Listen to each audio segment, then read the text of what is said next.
Before we get started, I do want to thank people who have come here on a Friday afternoon to come and listen. I know I've been richly rewarded already by having done it, but I hope that you find the same. It's a real pleasure for me to introduce the moderator of this panel, which is made up again of many close friends of mine who I consider to be absolute leaders in this field. We were remarkably fortunate in developing a list of people we would like to come and speak and listen to, and every single one of them said yes. So from our perspective, these are the people we love to hear from. I had the thought, Nancy, and maybe we can kind of figure this out, that there's so much good thinking in the world. I love the question, which, really Ellen is going to have you pose and was posed to the other panel, to talk to leaders of a lot of organizations and said, if you have that 5 minutes, what would you do? Mm-hmm. And actually, recently, the president did have more than 5 minutes. Do anyone remember how long it was? An hour or something? 2 hours. It was 2 hours where he asked a very small number of leaders of the community development field to come and talk. And that was a pretty remarkable thing. As Mayor Jackson said, getting 5 minutes, her first instinct would be to yield 3 because of the guilt feeling she would suffer if she took more than 2 minutes of her President of the United States time. And 2 hours were spent in this conversation. I want to introduce Nancy Andrews, who is the CEO and president of the Low Income Investment Fund. Tell you that she has had an incredible influence on this field, going back to days when she was at the Ford Foundation as a program-related investment officer. But running through a whole series of things, including consulting in government. But really, I can't really read off her resume and express to you the important role that Nancy has played, not just in this process, but really in advancing a field, a real field-building person. One of the things that she wrote, and I had the good fortune of getting to know her many years ago, but she wrote a paper not too long ago called, I believe it was called Coming Out as a Human Capitalist. I haven't looked in a while, but I think, is that the title? Was that right? That's exactly right. And it was really one of those defining moments for me in a field where someone just basically said to the housing world and the real estate world that we have to think of ourselves as developing human capital every bit as much as helping neighborhoods, and not really thinking that it was a one or the other, an either or, but a both and. Nancy's just really an amazing intellectual force and a very effective person.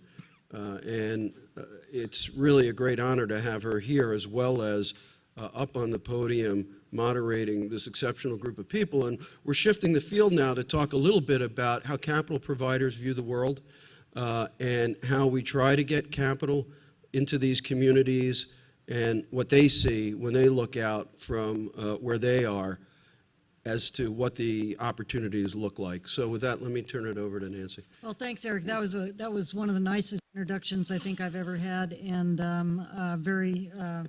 heart is returned to you. So thank you so much, Eric, for that. We are going to talk about in this panel the idea of scaling up. We think that we certainly don't know everything that works, but we think we know some things that work. And we really have been at this long enough, many of us, that it's time now for us to kind of toot our horn a little bit and lift that stuff up and figure out how to bring it to scale.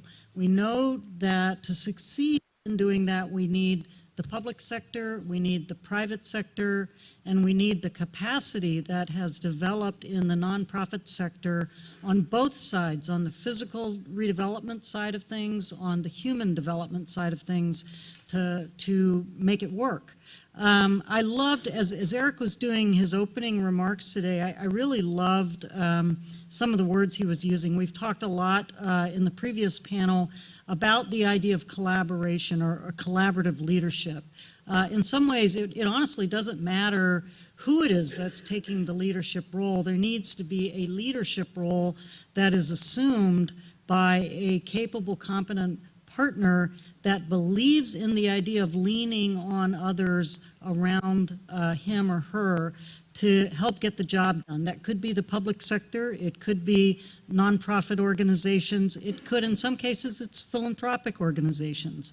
But what I loved about what Eric said in his opening remarks was he talked about us being restless. And so as we've talked about collaborative leadership, one of the attributes that I want to add is restless collaborative leaderships. We can't sit still. We need to be restless toward the mission and the goal that we're all trying to do. And I can say that many of these panelists I've known for a long time. Many of us have been involved in this field for decades, and we are still very restless. We are very energetic about what we're trying to achieve. We have on our panel, I'm going to go down the line, Ben Hecht, who is the CEO and president of Living Cities. We have Paul Grogan, who is the president and CEO of the Boston Foundation. We have Aaron Gorenstein, who's the Undersecretary for Housing and Community Development, and the Mass Executive Office of Housing and Economic Development. And we have Pam Flaherty, who is the president and CEO of the City Foundation, and Steve Fitzgerald, who is the director of philanthropy for Bank of America's global corporate responsibility arm. So we have some movers and shakers here. We have people that represent private institutions as well as public institutions and philanthropic institutions. I just want to kind of begin by asking for a show of hands of how many people in the audience can comfortably sit for 3 hours. There aren't very many. One person. There aren't very many hands. So what I want to do with this panel is I want to kind of shake things up a little bit. We're all sitting up here like birds in a row looking at you, but visually what I want you to do is imagine that we're kind of in an arc. We're sort of forming a circle around the rest of this audience. And because I come from California, you can kind of imagine a fire pit sort of in the middle. Are we smoking something? This is being live cast. This is being live cast. and I'm gonna. From the banker. I'm gonna set some ground rules. Here are the ground rules. The panelists don't have to go in any particular order. The panelists get to ask questions if they want to. You guys in the audience can jump up if you want and ask a question, and you can challenge one another if you don't like what you hear. Paul says something that Pam disagrees with or that Steve disagrees with. You know, it's fine to jump into the conversation. So I want to set those kind of ground rules because at the end of my moderated questions for the panel, I want you guys in the audience to feel like you're so much a part of this conversation that you're just lining up behind the mic ready to answer or to ask us questions and get involved in this conversation. I also want to point out that City has done something pretty amazing. It's called the What Works Challenge. It is I think, Pam, I'm stealing your thunder. That's okay. Go right ahead. It's a crowdsourcing mechanism.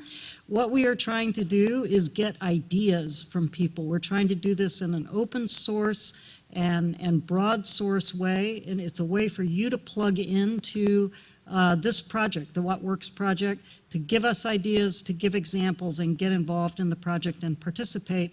You know, we wrote a book, and the book is 400 freaking pages long. That's a long book. You can't write, I mean, we shouldn't write a longer book than that, but there were a lot of voices that didn't get to participate in it, and we want to make sure there's a way to bring those voices into the conversation. So, And not only do you get to put your ideas down, but you get to vote on other people's ideas. So the whole idea is that this is an exchange, not just a bulletin board to put ideas on, and this is a crowdsourcing mechanism to count the number of times that people mention the same idea, et cetera, so that we lead up to some really big ideas over the next 2 months. fantastic. So, what we're going to do is we're just going to go down the panel, and I've told them they only get 1 to 2 minutes just to introduce themselves, a little bit about what they do, and about what the idea of scaling means to them. And so, why don't we start at the far end, and Ben, you lead us off with that. Okay, thank you. My name is Ben Hecht. I'm the president and CEO of Living Cities, which is a 23-year-old collaboration of 22 of the world's leading foundations and financial institutions that have been investing in America's cities to help create economic opportunities for low-income people. And so what do I have a minute to do? Or did I just use it up? You did. You did great. Is there anything you want to say about scale? I think I can save it. Okay, great. Paul? I'm Paul Grogan, president of the Boston Foundation, but I guess my community development background is better described by that I was the president and CEO of National LISC, Local Initiative Support Corporation, for about 13 years, from the mid-'80s to the late '90s. The Boston Foundation is Greater Boston's community foundation. It's a foundation that long before I got there has been deeply involved in building a community development environment in Boston and building the individual institutions and the intermediaries that have made this, in my view, the best city for neighborhood revitalization in the country. And so we've achieved a lot of scale locally, virtually eliminating blight from a city that used to be very afflicted with it. So we'll talk about some of that later. Great, terrific. Aaron? Aaron Gornstein, I'm the Undersecretary of Housing and Community Development in the Commonwealth, and we're blessed in Massachusetts to have a tremendous infrastructure and network of nonprofit organizations, for-profits, and local government entities that really have done tremendous work in community development over the years. And as the lone public sector representative on both panels, I think, I'm here to defend government. Government. You had a lead-off speaker there to help Not you a just lot. DHCD, but Barbara, I'm going to defend HUD as well. All right. Can I just say, we also, there is a chapter in the book that is co-authored. It is jointly authored by 3 cabinet secretaries, Sean Donovan, Arnie Duncan, and Kathleen Sebelius. And I think maybe, I just finished reading John Adams, I think maybe this is the first time in American history that we've had 3 secretaries co-author a chapter dwelling on the importance of community development to American social policy. So we believe in government. Aaron. Good. Pam. I'm Pam Flaherty. I'm president and CEO of the City Foundation and also direct our environmental sustainability efforts.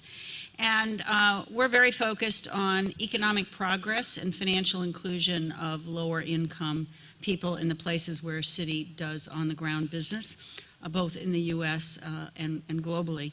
And we clearly are interested in investing in innovations where they have the possibility to go to scale, because in this issue of how do you balance scale, you have to also continue to bubble up new ideas. So I think there's an interesting tension that we need to think about as we go forward. We're very interested in addition to supporting efforts that are on the ground that provide direct service to people and make a difference in people's lives, we're also interested in thought leadership in the field. And that's where this whole book came out of. And it started out quite innocently in a conversation with Nancy about where is the community development field going and what do we need to do. Excellent. And I just want to say, those of us in community development could not have a better champion than we do in Pam and in City and in the support that we've had literally for 30 years for this work. So I want to take a hat off to you. Thanks, Pam. And Steve. And Nancy, I'm sure you were going to follow that up with Bank of Similar America. for Bank of America, yes. Just wanted to be sure. My name is Steve Fitzgerald. I'm with the Bank of America Charitable Foundation. Nancy gave the long mouthful of global corporate social responsibility, which is important to our company. I'm a part of our philanthropic giving arm of that very important body of work for my company. We're a $200 million foundation. My role within the foundation is to oversee the philanthropic execution of our community development platform. And I have the honor and the privilege really in that role to really see different levels of scale. Because I don't think that scale is right for everybody, but where it makes sense, we ought to invest in it, obviously. And there are lots of great models out there. And when I think of scale, I think of it, it really does emanate from local solutions to something that really has the opportunity then to go to scale. And then in doing that, it becomes a very transformative model. So that's my 2 cents there. That's great. Well, thanks. Well, we're going to start with a series of questions that are kind of trying to tee everything up. And the first one I'm going to pose to Pam and then ask Steve to follow up on. But in the previous panel, we heard a lot of really great examples that really ranged. There was a huge range of examples and vitality, I thought, in the conversation that existed in the previous panel. And we learned a lot about what it takes to improve physical, economic health, working in low-income and low-wealth communities.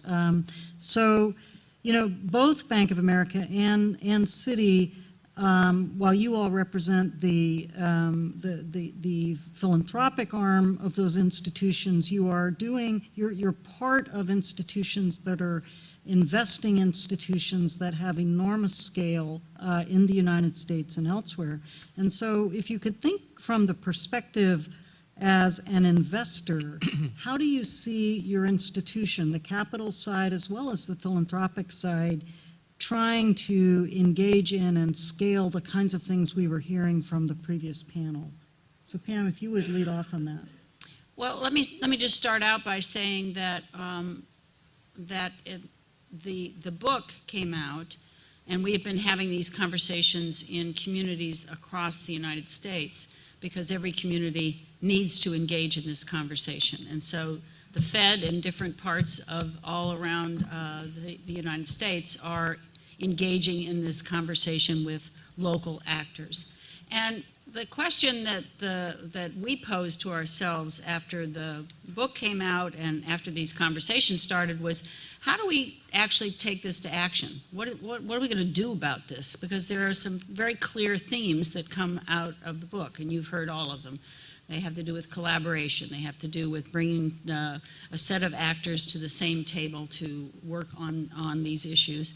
And this issue of a quarterback came out. So we decided that we would go the next step and put in place a program that we're calling Partners in Progress, where we put out a request for ideas and then turned it into a request for proposals, and then got together a distinguished panel, which included many of the people who were authors in this book, including Nancy, yes, and our friends from the San Francisco Fed, and asked them to pick organizations who had applied to implement the concept of a quarterback in their communities. And these were either organizations that were already playing that kind of a role, and they simply wanted to scale it up or intensify it or make it more efficient, or organizations that felt things were at the point in their area where they could play that kind of role and really up the ante in terms of making a difference in those communities and bringing different sets of actors to the table. So I believe the selection committee met yesterday. I was not in it, but and we'll talk about that, I believe, in early December. So that's one example of a way that we're trying to take ideas that work and push them and accelerate them. The other thing I would say in terms of our business is that I think that to some extent financial institutions in particular have had a framework of expectations in neighborhood development that has been framed by the Community Reinvestment Act, and that there are many good things that have happened as a result of that, but it is highly limiting in terms, if you think about it in traditional ways. You just simply think you've got to get mortgages out the door, you've got to get small business lending out the door, et cetera. And I think what's happening now is there is a proliferation of people who are beginning to think, how do we do things in a completely innovative way? So our Muni Finance organization, which is charged with our responsibilities to do community development lending, is now doing things like partnering with an outside group to put together an investment fund to invest in companies that locate in low-income communities. So they may be .com companies. They may be a company that one of them is does applications for parking. They put the sensors down and you can tell exactly what parking place, and it's supposed to be able to reduce gasoline, greenhouse gases by 30% or something. And the company itself is not targeted towards its customers being low-income consumers, but it's located its headquarters and all of its employees in a low-income community. I think we probably wouldn't have done that kind of equity investing. It's higher risk, presumably higher reward. We would not necessarily have done that maybe even 5 years ago. So I think the good thing about all this is I think new ideas are coming to the table. That's great, yeah. And Steve, as you follow up, I do want to say how important Bank of America has been as a partner to this movement in community development. And even more is the chair of my board, which means they're actually my boss. So speaking from that level of authority, That's right. Mr. Fitzgerald. Oh, thanks. And I think Pam talked about a lot of very important pieces. But the other thing that when I think of scale and the role that our philanthropy can play, I'll start there, is it's really, we're thinking about that as sort of a lever, a leverage point. And so when we're looking at scaling opportunities, we're looking at, obviously we want to see that there's innovation, that there's the efficiencies are there, the efficacy that is going to be demonstrated. But then how can our capital leverage that? How can it be the multiplier? And is it a gap filler? And when we can look at it from that perspective, we feel like then that really is a good case for us to think of something from a scalable standpoint. From our own work within the CDFI structure, we leverage that system because it, in our view, allows things to achieve the issues that we all talk about, whether it's the housing, the workforce development, in a much more scalable fashion than we could ever do with our own capital. And we can do it in geographies that we couldn't deploy the capital as efficiently. And so, we'll have $1 billion in outstandings to the CDFI network. And that's because of the ability to go to scale with many of these things. It's in the early infancy, but I'll be interested to see if the opportunity presents itself. We think it will, as we look at sort of the CDFI bond program and how that will allow scale that prior to may not have been because of the way the capital will be structured. So I think when we can look at those things, the innovation, the gap-filling nature of our scale, the leverage that we can accumulate from either whether it's our philanthropy or whether it's our true capital via the CDFI network, that's when I think that scale becomes a much more effective means and one that we're all talking about today. I wonder how many people in the audience actually know what the CDFI bond program is, or it might be good, just Steve or Ben or anybody. That might be a Ben question. Oh, no. I got to leave that to those who are really CDFIs. Okay. Well, it is, if I can... Please. I can talk. Yeah, thanks. I can tell you a little bit about it. Obviously, it's established by the Treasury, setting up a financial mechanism to the federal finance bank, and what they'll do is identify in this. They set aside in this go round $300 million went out the door to qualified issuers of these bonds that are backed by the federal government. And what's unique about these and really exciting is that it's now, the capital is much longer terms, like 29 and a half years, where from a financial institution, that's very difficult capital to put into communities for things like the mortgage arena and the other construction activities that go with that. And so the Bank of America and a couple of other institutions in this recent round is one of the qualified issuers of these bonds. And so each of the issuers are stacked up against a couple of nonprofits. We are going to be lending, we'll be working and have put $100 million out to Liskin Enterprise, which will allow them to deploy that capital very creatively, whether it's through charter schools, whether it's through other commercial entities or the affordable housing issues that they're all facing.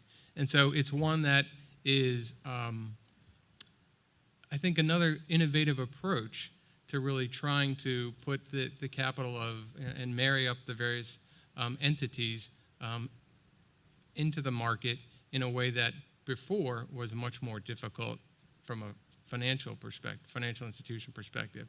So if I haven't butchered it too much. You did great, and I think from a policy point of view, the significance of this is it is the first time ever that community development has had access to very long-term money. It is getting the best possible rate that you can get because it's guaranteed by the federal government, but it is revenue neutral because there is no money or subsidy on the table. It is simply being provided on the strength of the CDFI's work and activity, their balance sheet. So it is really a very, very, I think, important way of leveraging the experience of the last 30 years, bringing large-scale capital to bear on community development activities. So, so let's then talk a little bit about barriers. What are the kinds of things that get in the way of having institutional scaling up? Tom Bledsoe talked about being a little bit boutique-y. We know what works, but we're kind of small, and the scale of what we do is really dwarfed by social experiments that you see in the United Kingdom or in other places. And yet in some ways we feel that what we're doing is much more efficient and there's more bang for the buck. So Ben, you're someone who puts public, private, and philanthropic capital together in some kind of a magical puzzle or elixir, and somehow you make it come out at the other end in a way that's helpful to all kinds of organizations. So can you give us some reflections on what you think are the biggest barriers to making all that work? Sure, yeah. The picture, though, that you just painted, I'm not sure I really want others to have in their head. But sometimes it does sort of seem like that is the process, the digestive process. So I'd say one of them is that I actually think that there is a general tolerance for the incrementalism that we've become expert at over the last 50 years, and that and the corollary to that, or the flip side of it, is when you look at Tom Bledsoe and the work that they're doing there, traditional institutions will look at it and say, that doesn't make any sense to me, right? There's like, what do you mean you have 100 different organizations coming together, you know, as an entity? That doesn't look like what I'm used to looking at. And so I think just the fact that complacency maybe and fear of things that fall outside the box, I think, is one big one. I think the other one is that we have a huge generational challenge in the leadership of institutions. I mean, they tend to look like, you know, those of us who are up here, and we tend to be folks who are afraid of technology, afraid of networking. You know, Tom talks so eloquently about the networking, and, you know, I was at the Code for America conference at San Francisco last week. It's like, that's all they do, right? It's like the purpose of the conference is like, how do we network for change? That's not the purpose of this, you know. And the other part of it is, you know, somebody was saying earlier, well, you know, we're not really focusing on organizing. We've walked away from organizing communities. Well, change.org. I got an email from the Ben Rattray, who runs it, the other day. He said that they've had 45 million people use their platform and change corporate policies and practices, 12 companies a week. Wow. So, but that's not what our industry uses or looks to for change. And then I'd say the last thing is, and maybe it's related to the first, is I just don't think we have an urgency of now. And I think the problem with not having an urgency is when you look at the demographics, and somebody talked about it in the prior panel, it's like, you know, we're fast becoming a majority non-white nation, and in some parts of the country we already are. And when you look at the demographics of that, the non-white population on education, you know, much like 40% less high school graduation, college graduation, which leads directly to lower wages. You know, there was a great study out that said it's clear that when you are living in a mixed income community, you have upward mobility. It's the one factor that matters in the U.S. We know the statistics on that. You know, and finally, in the last year, 75% of the new jobs that were created were part-time. You know, and so we just have such a huge challenge between now and, let's say, 2040 to dramatically change those statistics. And the only way we're going to do it is through scale.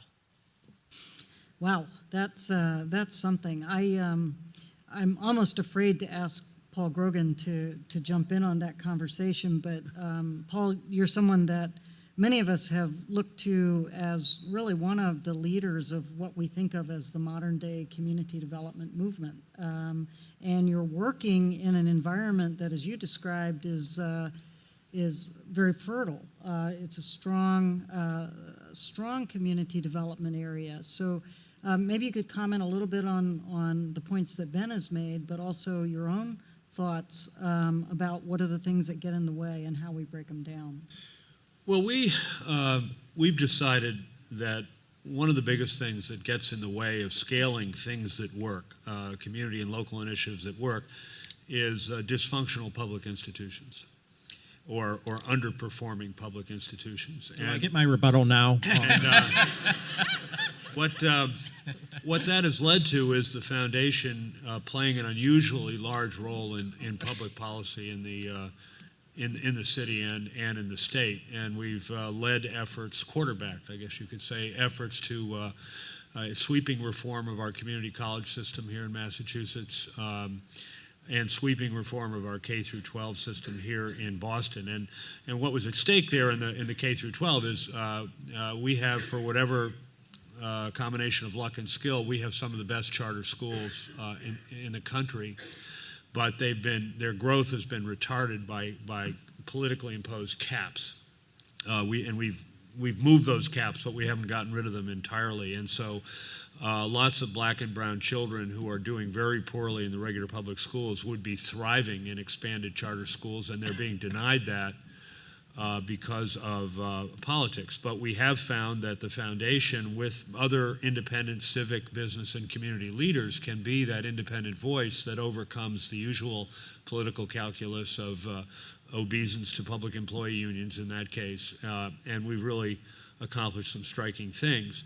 We're very interested in workforce and college graduation rates. If you have a community college system where only one of our 15 colleges meets the national average in graduation rates, and they have a very poor reputation for receptivity to working with employers, you've got a real problem. So, you know, we could make an awful lot of grants to nonprofits doing workforce training and not make a dent. But again, we were able to quarterback and convince our governor to take this on, and we did get, despite, again, the conventional wisdom that the community colleges were politically untouchable, we got this bill through, which has really shaken things up in the best possible way. And now private sector workforce partnerships are proliferating. So I think that those of us in community development or other branches of the social change world, you really got to ask, what is it going to take here to really get to a goal, to really move a needle or achieve scale, however you want to characterize that. And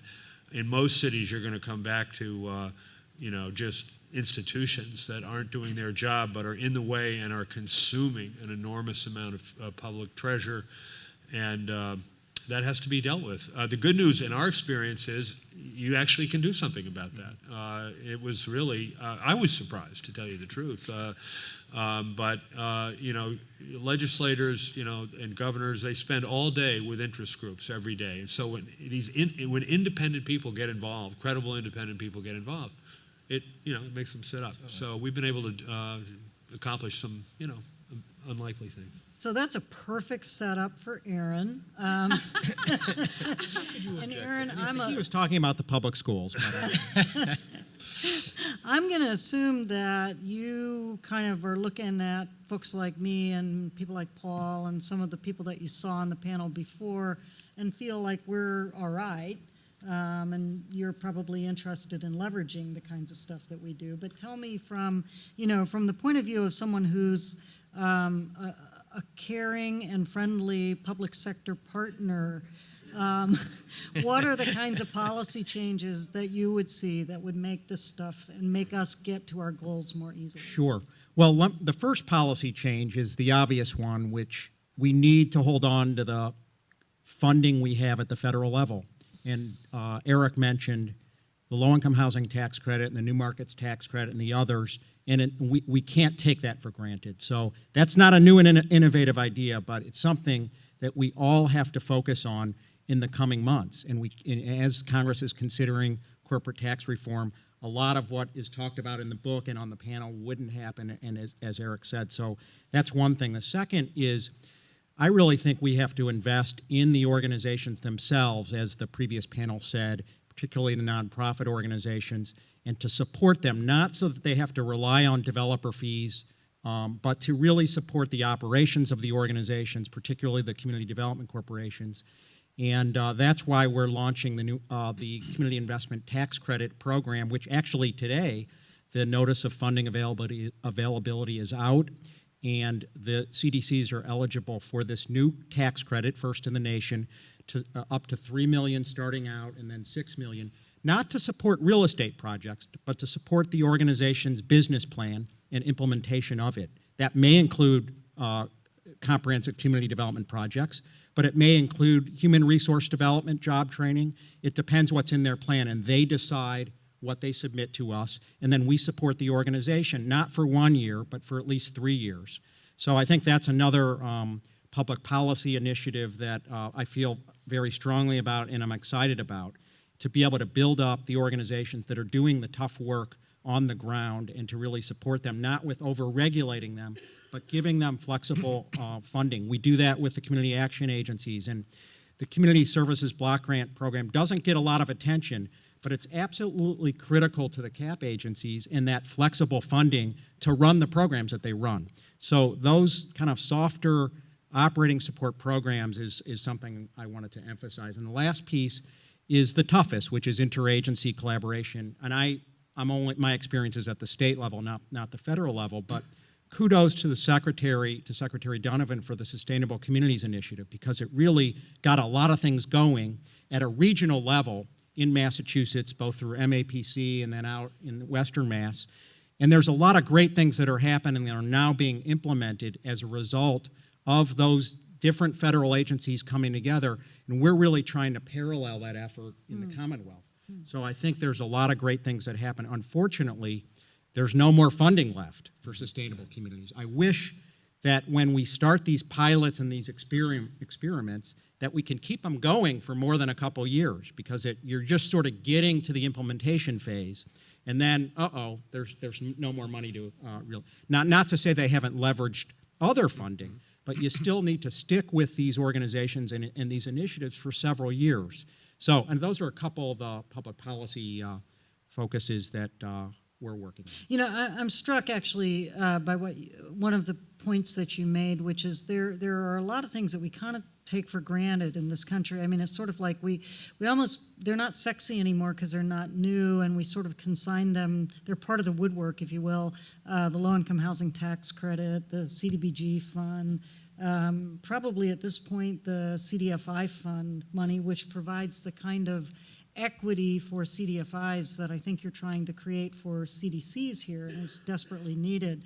And how do we have somehow managed to almost devalue the importance of those programs, and how do we tell the story of just how important they really are and don't leave them, sort of hanging in the background as fabric? But Nancy, if someone had said to you in 1986, when we got the low-income housing tax credit, that it would still be there in 2013, would you have believed that? No. I think it's unbelievable how we've been able to protect these critical public policy measures that the community development movement got: the low-income housing tax credit, the revitalization of CRA, the home program.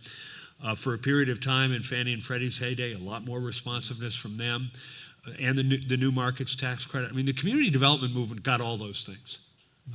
And I think one of the things it underscores, and those of you, I was at LISC, so this may not surprise you, is one of the distinguishing things about the community development movement was the national intermediaries that could help people in Washington understand this very dispersed, below-the-radar movement, speak for it, publicize it, advocate for it, make it real to policymakers. And we got this set of measures that have been incredibly important and just far more durable than they're under threat again, but to me, it's the amazement is that they're still there. Yeah. Yeah. Well, I think one of the great challenges, though, is if you talk to most people and you say, let me talk to you about community development, their eyes glaze over. Right. And I think what has been accomplished and what needs to get done with the sense of urgency that everybody here feels, I do believe we need a better way to tell our story. Mm-hmm. That it resonates, that at its best it is effective, it is efficient, it is a good use of resources, and it produces results. And it evolves with time. And because yes. That's one of the things that's so critical, because what started out as really the most important thing is a 1.1 square mile catchment area. In 1950, today globalization and the impact on that, the city, the region, the nation. I mean, it's just you have to be able to tell a story about how it evolves. But I do want to say a couple things, and one is I think Paul is right about. It's good to beat yourself up on a regular basis so you evolve. No, I think it is, right? But you do have to celebrate the fact that it still is, I think, the most effective nonprofit sector in the country. I mean, and I don't know who's second or how far away the second one is. It uses incredible public and private sector tools. It has amazingly highly technical people. I mean, that's huge. The question is, how do we pivot? Mm-hmm. to the future that builds upon that, and that is basically, I think the way we keep those programs is to show how those are the foundational investments that allow us to do the things we're talking about here. One last thing, because I can get my own plug for my own organization, which involves Paul, which is we when we were the National Community Development Initiative, we initially set out for 10 years to invest in LISC and Enterprise in order to support community organizations who would help cities do their work, get capital, into the deals, help the states use the tax credit, help the feds understand they need to keep the work. And the idea was that the money would come in 3-year intervals so that organizations would have stability in, if you gave operating support stability, you would build stronger organizations. And we actually have evidence that it worked. I mean, at year 10, we did this exhaustive multi-million-dollar evaluation, and it shows that stability actually does work. Mm-hmm. And so that is, I think, really incontrovertible. It's just the question is, how do you keep it, how do you modernize it like the state of Massachusetts is going to do? But we do know that stability equals greater results in many cases. And the other thing I would add to the whole stability piece is the leadership within those organizations. And I think, Ben, you made a really good point that you quickly left, which was the aging of the sector, and the importance of making sure that leadership and the bench strength that got those organizations at the sophistication that they are at now and how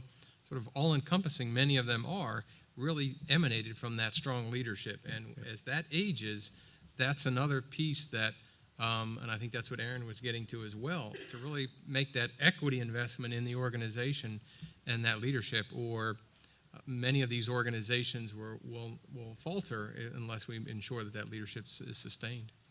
I kind of wanted to add a point to this conversation, even though I'm the moderator, I'm not supposed to. Go ahead. We'll cede our time back. You earned it, Nancy. One of the things that's really struck me, and I was saying this to David Erickson just before the session happened, is that in many ways you can think about the work of people like Crystal, Elise Cherry, Tom's groups, the purpose-built groups. We're sort of a learning community, if you will, for the public sector. We take public dollars, we take private dollars, philanthropic dollars, mix them up, figure out how to invest in things. Sometimes they work, sometimes they don't, but we're the boots on the ground. And we have information and knowledge that's very genuine that can feed back up into the system and create learning and knowledge that's very helpful to people at the policy level. So I sort of, I don't know if that's a question or just a pontification on my part, but I guess maybe, Aaron, the question would be, do you see it? Do you see it that way? And is there more we can do to take advantage of this learning that's being generated with your dollars and Steve's and Pam's dollars and others? And we do need to do a better job at evaluation and impact measurement and outcome measures and all that. And we tend not at the state level, I could tell you, I mean, we try our best, but we're really kind of looking at projects as they come in individually and not doing as much as we should in terms of ongoing evaluation. I wish we had more capacity in-house to do that kind of work. So I do think it's a little bit of a weak point that we have. But I think we have very experienced staff within state government who have been working in these communities for many years, who know the organizations, are familiar with them, and that really helps us pick the winners and make sure that we're investing in the best projects that we can.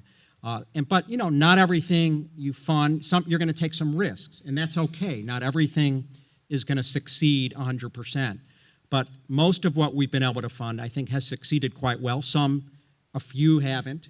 And as I said, you have to take your chances. That's part of what CDAC's mission is in Massachusetts, is to take the chance, take the patient capital, the higher risk early money, and see if we can make something happen. Having that planning grant type money early on, the pre-development kind of money, to me is just absolutely essential to getting these projects to move forward and, again, taking a chance on some of the projects. Can I just make a comment about data and metrics? Mm-hmm.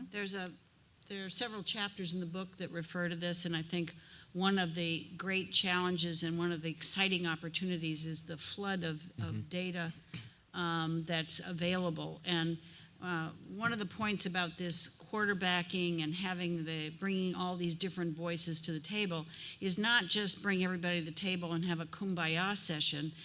It is all about setting real goals on impact and having metrics and data. And I was struck by Shirley Franklin's ability to describe some very clear metrics and data. And I think we have an uneven system of the ability to track the data that we need, including data on how residents, people, community people feel about issues, not just the objective data, and then turning it into usable metrics.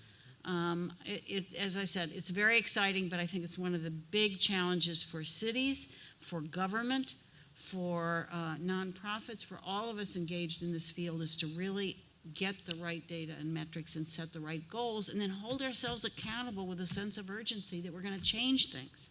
Can I add something to that? So, there's a whole movement, obviously, around performance, pay for success and that kind of stuff. And I think that plays into our hand. I mean, we're good at focused results, getting things done. And I think that, how do we apply that to these other fields? And how do we figure out what's the, maybe it's intermediary organizations that have to be able to help us use that data, to make our cases. I think, Paul, you guys are like a Boston area data source, if I'm not mistaken. You're seeing more and more entities that, they're permanent, they're nonpartisan, and they're collecting the data. And then the idea is more people could use it to say, you know what, we need the money because we can show you the performance that we do, and the folks who really can't, many of them probably shouldn't get the money. Mm-hmm. And I do think that's part of it as well. There needs to be a consolidation towards, if we want scale, there has to be a consolidation towards performance and results. Mm-hmm. The next thing I wanted to open up, and I was going to put Steve on the spot on this, is how do we spread the word? How do we get others to kind of champion this work and to see the value of these kinds of programs and to get involved with us around scaling up. I mean, so far, our field really has been driven by many of the things Paul was talking about, the low-income housing tax credit, the strengthening of CRA. There are some not the usual suspects out there that we haven't managed yet to attract in.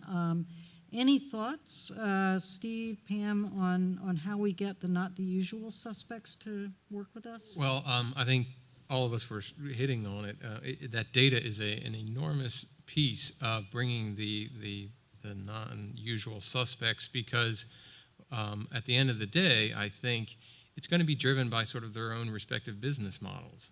And so when we can translate that data, that they can see how their business model is enhanced by improved outcomes that this data is suggesting, that's when you start getting, from a corporate perspective, other folks at the table. So that's one of the things that I think is really going to be important, is if we're going to get others to the table, we really need to talk to them about how it's going to impact sort of their own business strategy.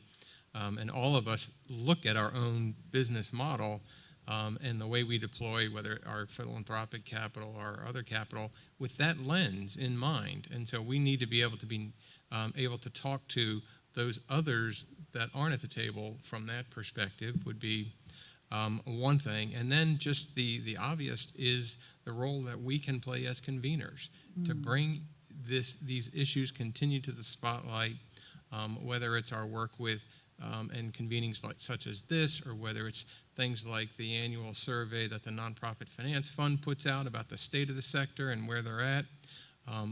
Sort of working with those kinds of tools and sources of information, from my perspective, and understanding the importance that the convening role that we can play is another way that we can get others to be in front of those issues, and then hopefully understand how it translates to their business strategy and become part of that investment pool. That's a great answer. I think the most powerful piece is what comes out of the book, which is if you want sustainable communities, you have to have housing, transportation, education, health, etc. And so all the community development organizations, I think, are reinventing themselves to partner with other organizations, which is the message in the book, which means that a lot of companies and other areas, people who are interested in healthcare, were not traditionally focused on community development. Retailers, all kinds of organizations, I think, we're going to do a better job of explaining why it's important to them. Creating connective tissue. Right. Yes. I mean, I would say almost everything we do in our department involves several other state agencies. I'm not sure that was true, years back, but when you look at our multifamily housing initiative, 10,000 units, we're working with the Department of Transportation and Energy and Environmental Affairs. We're trying to tap in to mass health and Medicaid dollars through our social innovation financing initiative. And so they're bringing their resources to the table. On supportive housing, we're working with many, many different health and human services agencies so that they bring the service dollars together with our capital funding. So I think that is really the trend. I mean, the housing agencies and other state governments, and I just find myself really trying to look at how do we bring in the other resources to create community development. And you need gubernatorial leadership. Fortunately, we have that here with Governor Patrick and the legislature to provide the resources. Not every state has that, but we have to really take advantage of that. And so I think at the state level, I view our goal as bringing the other state agencies together, and then at the regional and local levels, it's the nonprofit sector and the private sector coming together, and we need to support that. Right. And I think much of what you're saying actually underscores one of the points that was made by Prabal earlier, actually, about the importance of leadership in facilitating, sort of greasing the skids to make this kind of integration and collaboration possible and happening. Paul, it looked like... Well, I think another way to get new folks, new institutions involved is to get them excited, not about your organization or even an initiative, but about solving a problem that needs to be solved.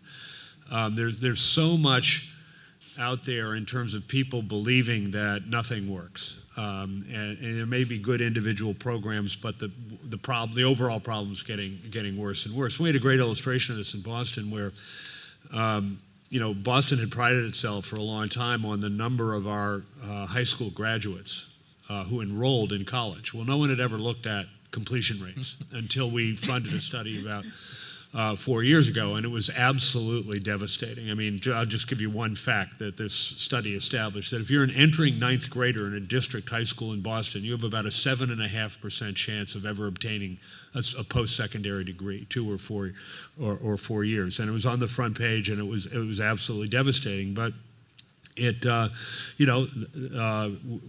city pulled together, the mayor pulled, the private sector, the nonprofits, the school system, local colleges and universities, and we came up with something called Success Boston, which is really an unbelievable effort that we've already brought our graduation rate up to the national average, which for an urban district is astounding. But our aim is 70%. Think about that. We want 70% of the Boston Public School graduates who enroll in college to get a post-secondary degree within 6 or 7 years of their graduation. We had a lot of great college access programs before that, and you'd look at them individually and you'd fund them individually, and they looked really good, and everybody felt good. But then this study comes out. But now those organizations are part of this initiative. They're in harness to a comprehensive initiative that has very clear goals, is very public and transparent about the progress or lack of progress, and we're getting big results. So it's just, I think that's another way to do it, is to get a community galvanized behind an ambitious but plausible goal in health and education, whatever it is. That's fantastic. One of the things we often hear, and we say it with some, for example, the fantastic work that Purpose Built has done, or that Harlem Children's Zone and others have done, is we've said, it takes a genius who has a best friend that's a billionaire to really make these things happen. But actually, you're giving me a little hope that maybe the billionaire, it isn't a billionaire, maybe it's just figuring out a way to work better with data, with public sector officials, with the network of not-for-profits that exist, that are effective out there, that can and galvanize us against a goal that we can all agree on, and then we can begin moving the dial. I think there's a couple other things too, and one of them is you have innovation like cities doing with these grant competition that you talked about earlier, essentially giving people a challenge to actually try to work differently with different people, because it is hard to do it when no one's paying you to. It is hard. And then the other part of it is, I think there's also an evolution of organizations. I mean, Tom's been doing it because of the structure of his organization, but the evolution of organizations saying, I do have certain skills that actually probably have demand elsewhere. So Elise is now in all those states that she talked about. You, Nancy, have dramatically changed not only where you work, but what you work on. And I think the idea that there has to be one of everything everywhere is not helpful. And in fact, there's a reason why in the marketplace there aren't 1,000 flowers blooming, that there are winners and losers, and that those who do stuff really well should, in the nonprofit sector, should do that stuff really well other places too, where it makes sense. Great point. So Prabal sorry? Okay, you ready to do audience questions? Let's go for it. It's that art thing. Sorry, I'm glad you yelled out. We were having too much fun. Go for it, Rachel. No, it's time for us to have some fun with you. I don't know, is this on? Yes. Yeah, okay. So thank you, panelists. Thank you, Nancy, and others for putting this together. So I'm Rachel Bratt, Tufts University and Joint Center for Housing Studies. 10 years ago, 15 years ago, people talked about the lack of capacity as being one of the big issues that was impeding getting to scale. And this panel and today we've talked a fair amount about collaboration and the need for more collaboration to get to scale. And of course, there's always the issue of capital, and we need more capital in order to get to scale. But I want to go back to a comment that Crystal made, I was going to say this morning. It does seem that. That's how long it's been. It wasn't this morning, was it? It was just still this afternoon. We're still in afternoon time.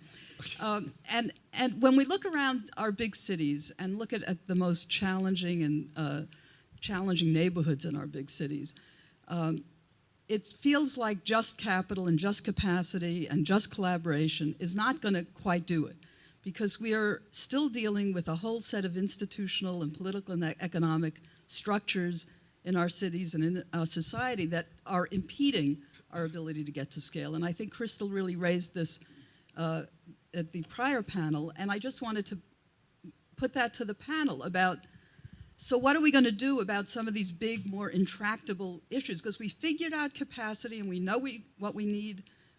Tom's groups, they've got capacity, and Crystal, Urban Edge, and Bridge, and we can go on with the scores of groups that have figured out the capacity issue.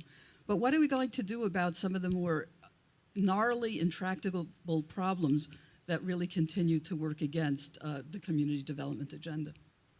Who wants to take it? I'll start, which is I think you have to do what Paul described. I don't think there's any way around having people come together and say, we're not going to incremental our way out of this. We're going to have a big goal. And the way we're going to achieve the goal is both top down and bottom up. I think we fell in love too much with the bottom up, and like all the power, we had no power and no money. And so I think what you have to do is say, okay, we get the leaders, all the leaders together and say, we actually want to fix the real system that's getting billions of dollars, that's not getting the results to 70% of the kids graduating college. And I think there's no way around doing that. Otherwise, you're just having these programs that are just a big workaround the real problem. And I think what Paul described is exactly also what Ben's organization has done some work on as well. And I go back to the idea that you've got to identify what the problem is. You've got to bring a coalition of people together, and you've got to have a very specific goal that you're trying to achieve and metrics that drive you to achieve them. And if things get in the way, then you have to work on that. But it's not something you can work on sort of intergalactically, like say we need more money for community development. That doesn't, I mean, that's not the kind of breakthrough challenge that is going to cause some of these political and other intractable issues. And I think it's hard work. It's really hard work because nobody really wants to say what they're trying to do because it's, you know, you're going to fail. Right? I mean, you really want to get to 70% when you were at 8 or whatever it is. That seems crazy. Well, the right? other But part that is of the it, only way you're going to get there is by everybody who is actually as much a part of the problem as part of the solution is at the table saying, you know, I'm helping to get to 7% now, and we have to get to 70. It's the only way, and otherwise it's just you're just working around the problem. but facing up to these challenges is huge and hard. And I think part of the issue with the question about if you had $1 billion, Yep.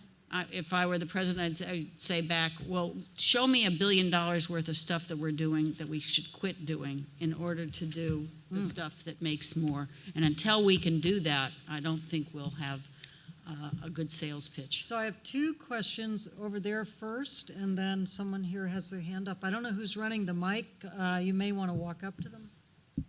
Well, if I had $1 billion, I'd give some of it to NeighborWorks. I think the measurement is about 18 to 1 or 36 to 1 in terms of leverage. So you get $1 billion, you get $36 billion back. And I'm sure we could all make those kind of arguments. And I just say, what's the impact, not the money?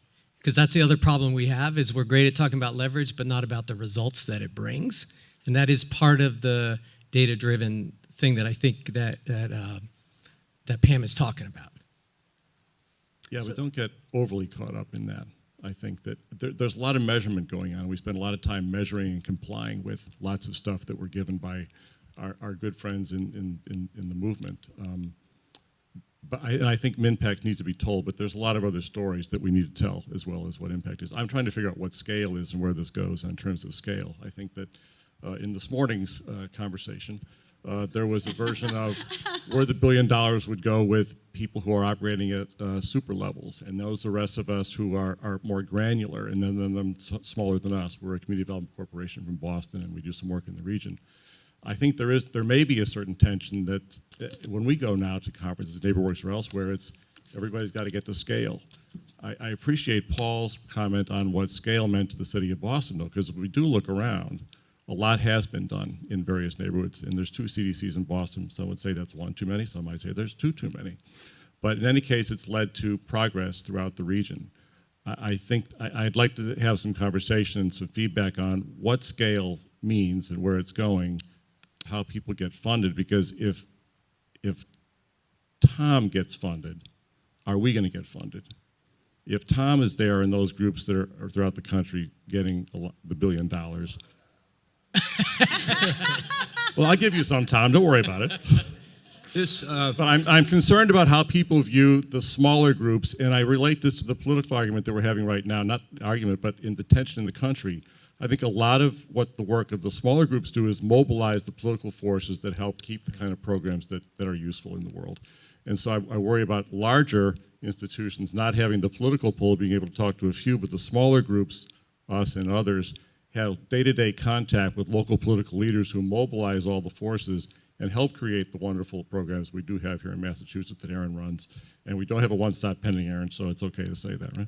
So I want to make Can I sure respond to that? there was a question over here. Nancy? Yeah, I just wanted, could I respond to that? quickly, yeah, sure. You know, another thing we have, you know, a good reason to look at history is, you know, how did the community development movement develop this? And it turned out that, again, you know, I like the national intermediaries. The national intermediaries, among other things, served as a distribution system for capital that otherwise wouldn't have been made available. Exhibit A right here, National Community Development Initiative. Those funders were only willing to put up those now hundreds of millions of dollars of capital because there was a way to distribute it and get it into local projects very responsibly and accountably in local groups. And we did the same with Fannie and Freddie as the big banks regionalized. We got big financial commitments. So we have to think about distribution systems, and maybe new distribution systems need to be built in some cases to accomplish what we're talking about here.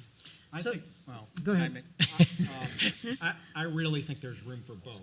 And we, I don't think this is on, but I think there's room for both, Phil. And I see more of the local nonprofits trying to work with the regional nonprofits to a greater extent. I see it out in Western Mass, where the regionals that may have a stronger balance sheet are working with the local groups. They couldn't have pulled off that project without that locally based organization, and I think we need to support the neighborhood-based organizations, encourage collaboration, even mergers where it makes sense, but I think that has to really come from the ground up. But I think there's room and there's a value for different types of organizations. I think of SMOC out in Framingham, which you're very familiar. They're doing tremendous amount of work in that whole region. There are very few local organizations there, but in greater Boston, that's a little bit different. So I want to make sure there was a young woman who had her hand up, very patiently waiting, I think and then there's a gentleman there with his hand up and another hand to the right, so we should try to get these in before we close down. Well, I think that's going to be enough for three. Those three, so could you, whoever the woman is that had her hand up right there.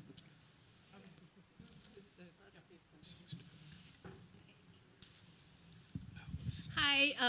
The question that I had is, we are talking a lot about solving problems, but we are not talking about preventing problems. And when I look at where capital is being deployed, there's a lot of inefficiency in how public capital is deployed, whether it is in prisons or it is in healthcare or it is in homelessness, whereas we could be looking at much more efficient ways of deploying our capital. And I'd love to hear some conversation about prevention versus problem solving. Well, I think that's part of the notion of some of the dialogue that you're seeing that's getting a lot of talk about sort of the social impact investing bonds or the social impact social investing, where they're really looking at sort of those preventative measures that are translating into cost savings because of the fact that it's early intervention. And so I think my microphone just went off. But I do think that that's one of the things that, as funders, we are also looking at too, because of the long-term cost of not having that sort of preventative work supported. And so I think it'll be interesting to see how that movement manifests itself outside of the Boston and the New York, and I know there's lots of dialogue around the social impact bonds. paper. Let me take two more. I know there's a gentleman right there who had his hand up. Hi, I have the mic really quick, and then I'll pass it on. Okay. My name is Katie Swenson. I work with Enterprise, and I was in Cleveland yesterday. We're sponsoring an architectural fellow to work with Burton Ball Carr and Detroit Shoreway in Cleveland. And we had a ton of applications for this position. We're interviewing these 4 spectacular young architects who want to work in community development. And I've been hearing references to Code to America and a certain angst over generational leadership. And I think a real need to have some sort of creative disruption in the field and to engage in a next generation of leadership. So we're interviewing these 4 spectacular candidates, of which we'll choose one. And in one of their essays, one of these young men, an African-American young man, licensed architect, calls the Rose Fellowship, which we're very proud of, he calls it a merciless bottleneck.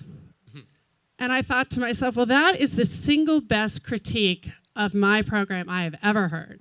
So if I had $1 billion or $2 billion, I would invite you all to help open up the pathway for an incredible generation of thinkers, many of whom I hope from the GSD and other places are in this room, who are incredibly committed, just by definition, by their nature, to social and environmental and economic justice issues, and they're incredibly creative, and they want to come into our field.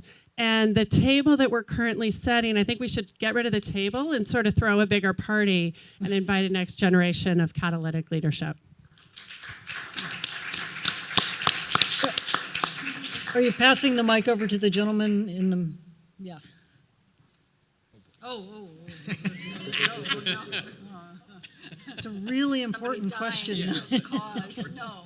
Hi, thank you very much. My name is Stephen Lee. I'm a former institutional investor, and I'm curious to kind of follow up this last question on kind of social innovation financing, particularly given the work that's going on in the state of Massachusetts, but also to kind of Ben's reference of interests across the country in terms of, pay for success contracting. And I'd be curious to hear Ben's perspective in terms of your members. Mm-hmm.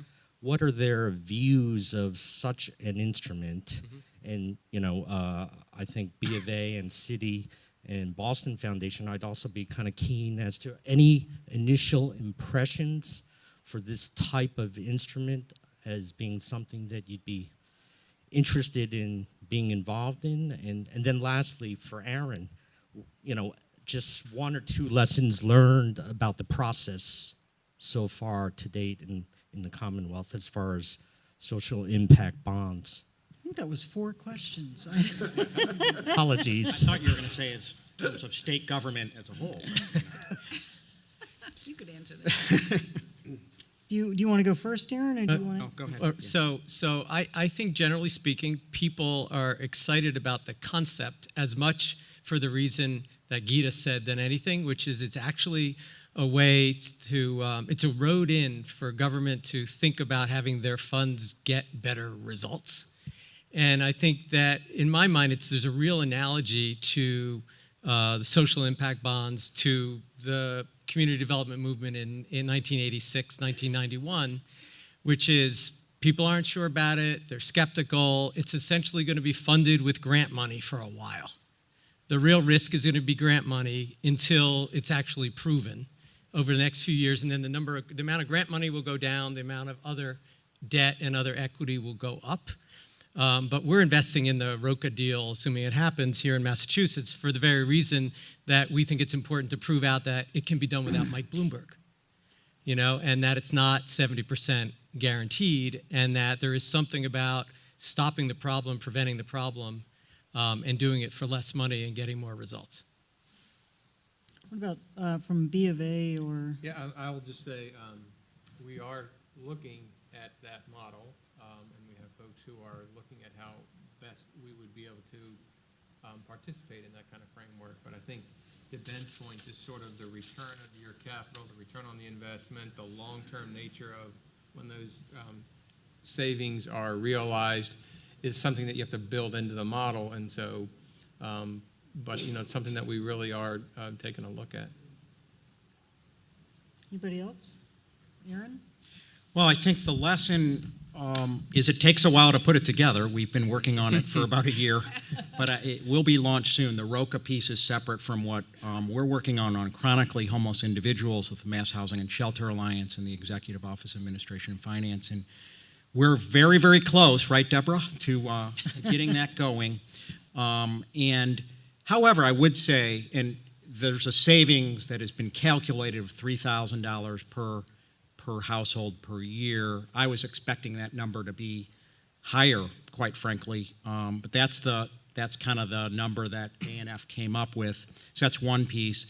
And then we did have to put some of our resources forward to make it feasible.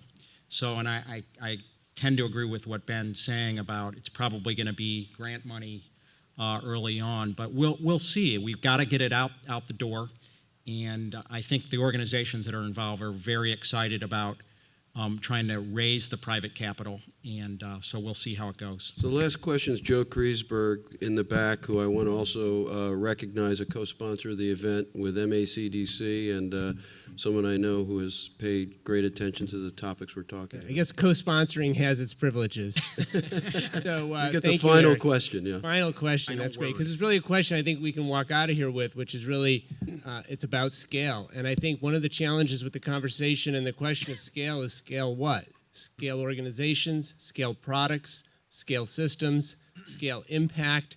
I think depending on which we're talking about, you get a different answer. And Aspen Institute did a great paper along these lines. But to play up the quarterback metaphor, because we here in Boston have the greatest quarterback in NFL history playing for our team, we saw earlier this year that he can't catch the ball, as his wife Giselle said once. And if the receivers can't catch the ball, we're not going to be successful. And one of my concerns about scaling systems is that it's much easier to scale activities that are profitable or for which a profit business economic model can be developed. And it's much harder to scale those activities where you really can't do that. And yet everything in the book, everything we've been talking about, everything we've learned, we have to take a comprehensive approach with multiple organizations doing different things, some of which are profitable, some of which aren't. And if we scale the system, and if the way we scale creates an imbalance, where we scale some parts, the profitable parts, but not the others, then the system won't work. As I think Ben or somebody said earlier, if one organization alone can't, maybe you said that, Eric. But so that's my concern, that as we scale this system, we're going to scale the profitable pieces. That's what good social entrepreneurs do. And the really equally important non-profitable pieces will wither, and we won't have the impact that we're trying to get. So how do we address that is my question to all of us.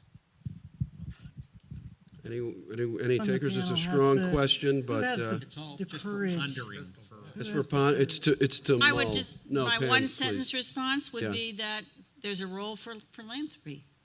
There are some things that are going to be provided by philanthropy that are not going to be private sector, self-sustaining, returning. And they're a piece of the overall mosaic. Let me jump in because of the hour and do a couple of things. One is, let me quickly wrap up this panel. I'm the pre-wrap to the big wrap, which will be Ellen and David. So the pre-wrap is just very quick. In addition to leadership, which we heard, is important to getting things to scale, David is fond of saying something he may say about the role that leadership has played in this whole process and the ones we elevate. But there's leadership all over the place, big and small organizations. But there are really 6 things I just want to say I heard. One is build the politics of the possible. Paul talked about education reform as seeming, intractable in the state, but progress was made. Shirley, on a previous panel, talked about public housing in Atlanta seeming intractable. It was dealt with. If you take the politics as impossible, you'll never work to change them. The second was to protect federal resources at a minimum. That these things are critical. The third was you have to strengthen the quarterback, the backbone, which in this case is CDCs and community development financial institutions, whether they're small or large. And I gather there's a debate and discussion, as I know, is going on, and it's highlighted in the book. But it was really interesting as I was thinking about it. And this is something that Tom has been talking about for a long time, and other organizations have too, about enterprises and trying to get money into enterprises rather than to projects. And when you think about the way the world works, people invest in bonds of companies, they invest in stocks of companies.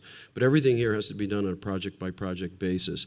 And this just is not, you want to invest in the organization and assume that the products and the other things they do will work. And if they have a track record of delivering those things, that should be a more important part of the equation, isn't it? The fourth is the importance of data collection, and not just outcome, but impact measures, although some, I think legitimate argument, again, pointed out in the book, including in my chapter, that we have to be careful about how much obsession we put around outcome measures, because some things are hard to measure the outcome of, or we haven't figured them out yet, or they're very expensive to do relative to what you get back. So a lot of it is what funders will view as a positive thing.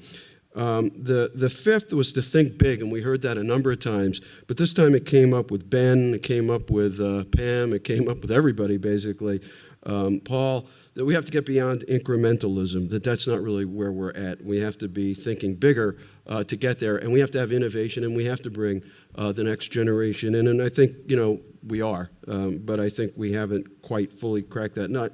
Then the final one I want to end on is something that Pam said and that Ben said, and again, Paul, Aaron, Steve, that there's some sort of urgency here that hasn't been communicated, and part of it is telling the story. And I just want to end what I'm going to say with a person at the Kennedy School named Marshall Gans, who's very well regarded. And what we hadn't talked much about is community organizing, about movements, about things like that, and mobilizing to do things. And he talks about being sure that you know how to tell the story of me, the story of us, and the story of now, which is the story of what can I do to take action. And he tries to get it down to 2 minutes. And when it gets done right, and he shows examples of this, you look at your watch and you go, could that have been 2 minutes? And with that, I'm going to turn it over to David and Ellen and tell you that obviously this was such a great program. Time flew so much, people were all convinced that they had actually been here since the morning. So that's both that we packed it in and that people really felt that it was enjoyable. Let me bring up David and Ellen, and as I do, let me also recognize Barbara Fields, who's the regional administrator for HUD, who's here with us, because HUD didn't get a time up on the podium. I want to also thank, in addition, Ian Galloway, who was very much a part of the team that you're about to see present, and was on every call that I was on. But unfortunately, we had a lot of people to squeeze in, like Barbara. Ian didn't get a speaking role, but are vital, and we appreciate them being here. And the other person I want to make sure I thank from City, and if you're from City, stand up, or if you're from Lyft, stand up, but Kristen Scheider especially, who was very much involved. And then finally, the Joint Center for Housing Study Team. Can you all stand up? And especially a round of applause for Karen Manning and Kerry Donahue, who put so much work into this. Because once David and Ellen, who were part of this team and have been introduced, are done, I'm going to give the fastest benediction you ever saw so you can get out for the weekend. Thank you. First of all, thank you all for still being here. I just want to take us back to the very beginning, to Dean Cohn's remarks. And it is interesting when you step back and then listen to what everybody said the rest of the day, how intimately involved government actually is. And I particularly wanted to point not to the money piece or even to the regulatory piece, but to Paul's example relating to actually I've forgotten which one it was. It wasn't the school one, but the point that if you want to make if you want to change something in the communities across the country or across the state at scale, it's probably the case that you're going to need to change a public policy. It's probably the case that if the government is not helping you enough, what it's doing is being in your way. And if you think about Shirley's example about the river, the polluted river running through the community, I think that one of the things that this conversation has done, in part because of Dean Cohn's remarks at the beginning, that has not happened in the other conversations, the other What Works conversations, is reminded us of how important a partner the government is on all kinds of dimensions, at all kinds of levels. And whether they're the leader or whether they're a partner, we do not function in this country without strong and effective government. And really, one of the things we all need to be doing to accomplish our goals is to be creating and rebuilding that strong and effective government. And I'm from Washington, and I know that we need to rebuild. Thank you. And David?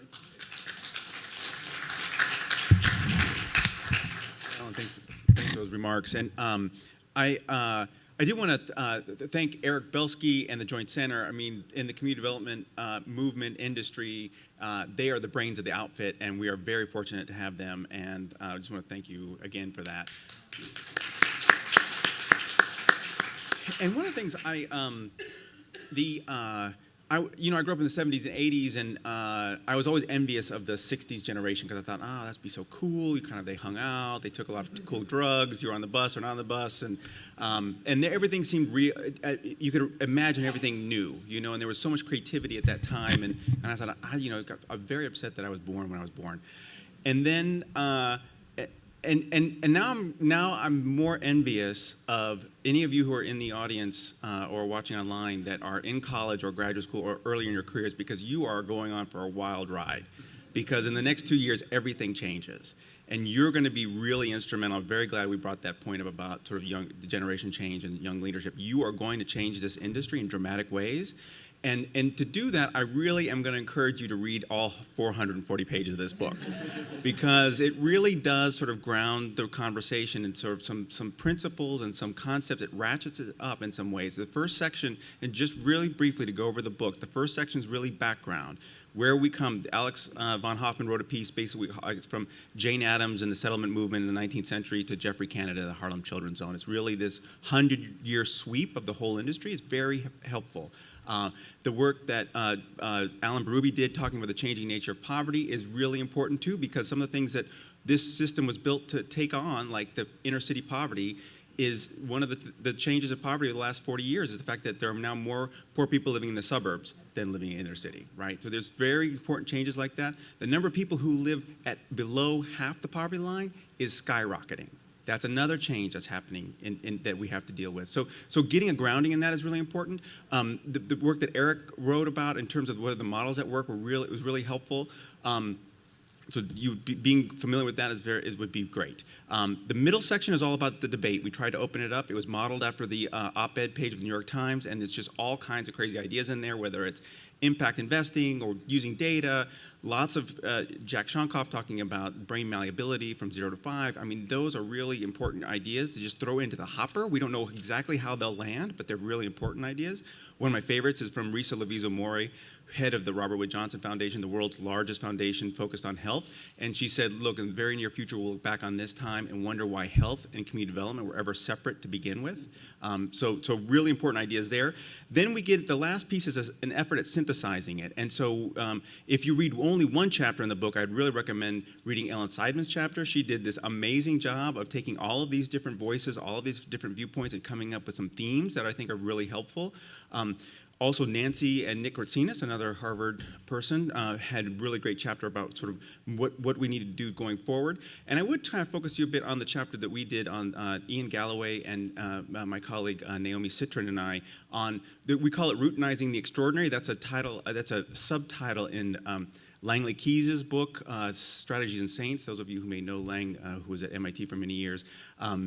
The idea was if we're relying on geniuses and with billionaire friends, that's a problem, and we want to figure out how can we change systems in order to make it to routinize the extraordinary. You just go to your job and make things happen, and I think that's really what we were focusing on, thinking in that chapter, thinking about the changes that happen, the ecosystem that has to change in terms of how we finance things, whether it's pay for success or we solve the wrong pocket problem in terms of public financing, whether it's we change policies so that we have these cross-sector approaches at the federal level, but even at the local level, where we're seeing things like in King County, where they're talking now about merging their public health department with their community and economic development departments.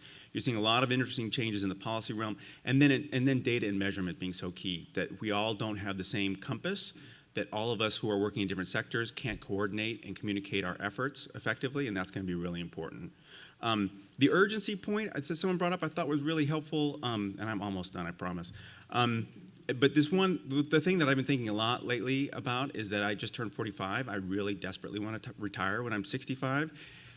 And if you think about that and what it means to retire at that age, in about 2030, these are some numbers you should keep in mind. In 1970, there were 3.6 workers per retiree. Today, they're 2.8, and in 2030, there'll be 1.9. And one of those two workers is going to be Black or Latino. And if those two workers aren't massively productive, no one's retiring, right? So this is everybody's problem, right? We've got to get those people at maximum capacity that they can live the life that they were meant to live and not retarded by some broken systems that we have today. The other piece I should also say too is this is not just an American issue. Income inequality is growing everywhere. Prabal and I were in China a few years ago talking to the People's Bank of China, who are really struggling with these issues, thinking that community development might be an answer for them. I recently was in Pretoria talking to some people that do community development at the Federal Reserve Bank of South Africa, and they're, sitting around this table, and I had this surreal experience because they thought, okay, you're from America, you must have all the answers, and they said, well, should we focus on the neighborhood or the region? Or the people or the place? And I said, oh my God, this is crazy. Like everybody's asking the same questions. Everybody's struggling with the same problem. So getting it right here is really important, not just for us, but I think for everyone. And then the last thing I'll say, and I'll end on this, is that, and sometimes I question if I should talk about this because it's a little personal, but it illustrates, I think, one of the something that I thought about when I was working on this book, and Ellen and Nancy and Ian and I were spending a lot of nights and weekends on this, and one of the guiding principles on this was just my own life experience when I thought, my parents got divorced when I was very young, and it was really sent the family into a tailspin, emotionally, economically, all the rest. And one of the things that was interesting about that experience was that the next day, a school bus showed up at our street corner and took me to a pretty good school. And there were teachers and coaches there that cared about me. There was a park nearby. There's a grocery store nearby. It's a lower middle class neighborhood, but it wasn't. It was a place that had guardrails, so that when things kind of went screwy, we kind of bounced off of those and got back on our feet. And too many people don't live in neighborhoods like that. They don't live in communities like that. And we're smart enough. We have enough money. We're compassionate enough to make every community in this country that type of neighborhood. And I think as long as we keep this conversation going, we're really looking forward to hearing how, I know a lot of people are tweeting about this, and I hope that there'll be continuing conversations going on here at Harvard and in the Boston area. I hope we can continue to look at the whatworksforamerica.org website so that we can try to keep this conversation going and move this field forward. So thank you all very much for coming. Appreciate it.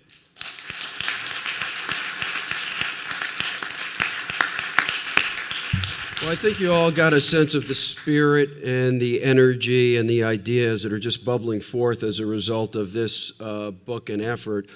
Everyone was speaking fast to try to get in everything they wanted to say, all their ideas, because there are so many, and it really is as they say, a wealth of riches. It's also something that we all have learned to understand, that the number of people who have compassion and are trying to achieve things in the country is actually enormous.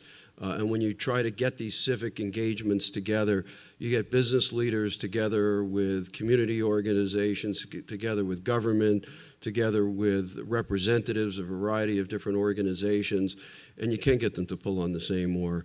And this is where the Federal Reserve in Boston is trying to go, where a lot of this book is trying to go, that we're going to achieve a lot more together if we understand that we actually do have many common goals. And we will try to do these things alone. And that, to Joe's point, we have quarterbacks, we have receivers, we've got a team, we've got coaches. With that football analogy, and not taking credit for having the best quarterback, because I'm sure all your cities do, thank you all for coming, and enjoy your weekend. Thanks.